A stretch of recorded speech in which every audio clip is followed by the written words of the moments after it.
ইব্রাহিম আলাইহিস সালাম হযরত হাজেরা রাদিয়াল্লাহু তাআলা আনহাকে একটি ছোট থলে খেজুর এবং একটি পানি ভর্তি মশক দিলেন। তারপর আল্লাহ তাআলার হুকুমে তিনি ফিরে যাওয়ার প্রস্তুতি নিলেন। হযরত হাজেরা রাদিয়াল্লাহু তাআলা আনহা আশ্চর্য হয়ে গেলেন। তিনি পেছন থেকে চিৎকার করে বললেন, হে ইব্রাহিম, আপনি কি আমাদের এই নির্জন মরুভূমিতে একাকী রেখে চলে যাচ্ছেন? হযরত ইব্রাহিম আলাইহিস সালাম মাথা নত করলেন এবং কোমল ভাষায় বললেন, আমার এই কাজ আল্লাহ তাআলার পক্ষ থেকে হুকুম। হযরত ইব্রাহিম আলাইহিস সালাম বললেন, আমি তোমাকে এবং আমাদের পুত্র ইসমাইল আলাইহিস সালামকে এখানে রেখে যাচ্ছি। এই কথা শুনে হযরত হাজেরা রাদিয়াল্লাহু তাআলা আনহার অন্তর গলে গেল। তবে তার ঈমান তাকে সাহস ও শক্তি দিল। তিনি আল্লাহর রাজার সামনে মাথা নত করে বললেন, যদি এটি আল্লাহর হুকুম হয় তবে নিশ্চয়ই তিনি আমাদের জন্য যথেষ্ট, তিনি আমাদের অপচয় করবেন না। হযরত ইব্রাহিম আলাইহিস সালাম হৃদয়ে পাথর বেঁধে ফিরে চললেন।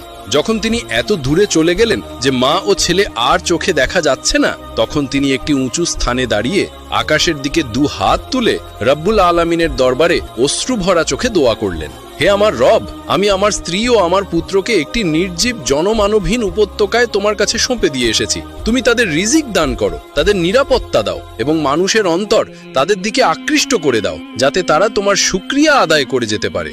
এই দোয়া করে হযরত ইব্রাহিম আলাইহিস সালাম ফিরে গেলেন। অন্যদিকে হযরত হাজেরা রাদিয়াল্লাহু তাআলা আনহা কিছুদিন খেজুর খেয়ে চললেন, মশকের পানি পান করতেন আর হযরত ইসমাইল আলাইহিস সালামকে দুধ পান করাতেন। কিন্তু কয়েকদিন পর সেই খেজুর শেষ হয়ে গেল, মশকের পানিও খালি হয়ে গেল।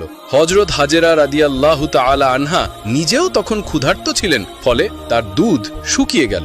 নবজাতক হযরত ইসমাইল আলাইহিস সালাম ক্ষুধা ও তৃষ্ণার তীব্রতায় কাঁদতে লাগলেন। মায়ের হৃদয় ছটফট করতে লাগলো। সন্তানের কষ্ট সহ্য না করতে পেরে হযরত হাজেরা রাদিয়াল্লাহু তাআলা আনহা তীব্র উদ্বিগ্ন হয়ে পড়লেন এবং অবিলম্বে পানির সন্ধানে বেরিয়ে পড়লেন। কাছেই ছিল একটি পাহাড়, সাফা পাহাড়। তিনি সেদিকে দৌড়ে গেলেন, হয়তো কোথাও কোনো কাফেলা দেখা যাবে বা পানির কোনো আশার রেখা মিলবে। কিন্তু সাফা পাহাড় থেকে কিছুই দেখা গেল না, না কোনো মানুষ, না কোনো ছায়া। তিনি হতাশ হয়ে উপত্যকার দিকে ফিরে এলেন। কোনো উপায় না দেখে এবার তিনি সাহস হারালেন না, বরং কাছাকাছি আরেক পাহাড় মারওয়ার দিকে ছুটে গেলেন।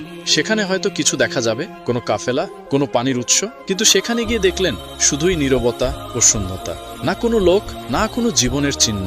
তবে একজন মায়ের ভালোবাসা কখনো হেরে যায় না। হযরত হাজেরা রাদিয়াল্লাহু তাআলা আনহা সাফা ও মারওয়ার পাহাড়ের মাঝে 7 বার দৌড়ালেন। তিনি কখনো সাফা থেকে মারওয়ায় যেতেন, আবার মারওয়া থেকে সাফায় ফিরতেন। কখনো পাহাড়ে উঠে চারদিকে